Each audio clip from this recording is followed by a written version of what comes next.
Speech నమస్కారం. ముఖ్యంగా భారత మాతను 200 సంవత్సరాలు సంఖ్యలతో ఉన్న భారతదేశాన్ని బానిసత్వం నుండి విముక్తి కలిగించిన భారతీయులు ఎందరో ఉన్న వాటిలో జవహర్లాల్ నెహ్రూ ఒకరు. ఆయనకు ఉన్నతమైన కుటుంబం పుట్టినా కూడా దేశం కోసం అహర్నిశలై కష్టపడ్డారు. అందుకే ఆయన మన దేశానికి మొట్టమొదటి ప్రధానమంత్రి అయ్యారు. 3 పాలు ప్రధానమంత్రి. ఆయన తన ప్రజల్ని కన్న బిడ్డలా చూసుకుంటారు. అలాగే ఆయనకు పిల్లలన్నా ఎంతో ఇష్టం. అందుకే పిల్లలు ఇష్టంతో ఆయన్ని గౌరవిస్తూ చాచాజీ అని ముద్దుగా పిలుస్తారు.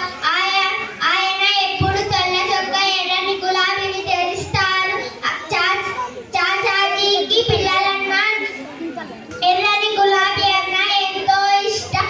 నెహ్రూ తల్లి పేరు స్వరూపరాణి, తండ్రి పేరు మోతీలాల్ నెహ్రూ. భారత స్వాతంత్ర్యంలో ఎంతో కృషి చేశారు. కమలా కౌర్ నెహ్రూని వివాహం చేసుకున్నది. ఈయన రచయిత, పండితులు మరియు చరిత్రకారుడు. 1951లో నోబెల్ శాంతి బహుమతిని లభించింది. ఈ అవకాశాన్ని ఇచ్చినందుకు మీ అందరికీ నా హృదయ ధన్యవాదాలు.